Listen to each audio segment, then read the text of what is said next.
সমস্যা, প্রত্যেকটা মুহূর্তে আমরা বিভিন্ন সমস্যায় জর্জরিত। কিন্তু আদৌ কি আমরা কোনো সমস্যার মধ্যে রয়েছি? একটু ভালো করে চিন্তা করুন, যে দেশগুলোতে এখন যুদ্ধ চলছে সেখানে প্রত্যেকটা মানুষ বাঁচার জন্য চিন্তা করছে। তারা নিজেও জানে না 2 মিনিট পর বোমটা কোথায় করবে। বেঁচে থাকবো তো, এটাই সবথেকে বড় চিন্তা। যে মানুষগুলো খেতে পাচ্ছে না তাদের কিন্তু সমস্যা একটাই, খাবার চিন্তা। প্রত্যেকটা মুহূর্তে খাবার চিন্তা, কী করে খাবো, পেট কারোর কথা শুনবে না, কী করে খাবো, কখন খাবার পাবো, কীভাবে খাবার পাবো, সেটা নিয়ে চিন্তা। আর আমরা যারা ভিডিও বানাচ্ছি আর যারা এই ঘরের মধ্যে বসে এই ভিডিওগুলো দেখছি, তাদের কি আদৌ কোনো সমস্যা আছে? সমস্যা যেটা থাকার সেটা তো থাকবেই প্রত্যেকটা মানুষের জীবনে, কিন্তু সেই সমস্যাগুলো কি অনেকটাই বড় সমস্যা? না, ভগবান আমাদের সব কিছু দিয়েছেন আমাদের সমস্যাটাকে সমাধান করার জন্য। হাত পা দিয়েছেন কাজ করার জন্য, মাথা দিয়েছেন বুদ্ধি লাগিয়ে নিজেকে ডিসিশন নেওয়ার জন্য। আর আমরা সময় মতন খাবার পাচ্ছি, সময় মতন যারা আমরা রাত্রেবেলায় বাড়িতে অন্তত ঘুমোতে পারছি, যাদের মাথার উপর ছাদ রয়েছে, যারা এখনও পর্যন্ত সুস্থভাবে বেঁচে আছি আমরা, আমাদের কি আদৌ কোনো সমস্যা আছে?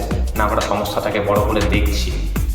ভগবান রেগে যায়, কখন রেগে যায়? যখন উনি দেখেন যে আমরা দিচ্ছি সব কিছু, কিন্তু মানুষ কী করছে, মানুষ দেওয়া যেটা পেয়েছে, উনার দেওয়া যেটা পেয়েছে সেটাকে না দেখে যেটা পায়নি তার থেকে ফোকাস বেশি করছে।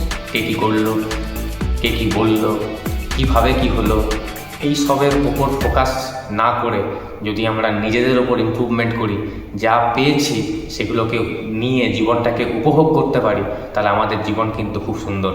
এই পৃথিবী গরম হোক, বৃষ্টি হোক, ঠান্ডা হোক, যেমনই হোক, এই পৃথিবী আমাদের স্বর্গরাজ্য।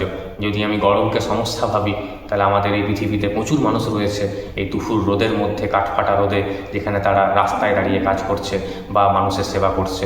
ঠান্ডা যদি বলি, তো আমাদের পৃথিবীতে এমন অনেক দেশ আছে, অনেক জায়গা আছে যেখানে সারাটা জীবন মানুষকে বরফের মধ্যে কাটাতে হয়, ঠান্ডার মধ্যে কাটাতে হয়।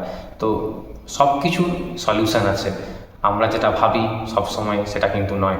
আমরা যদি একটু চোখখান খোলা রাখি, পারিপার্শ্বিক পরিবেশটা দেখি, তাহলে বুঝতে পারবো আমরা ভগবানের আশীর্বাদে খুব ভালো আছি।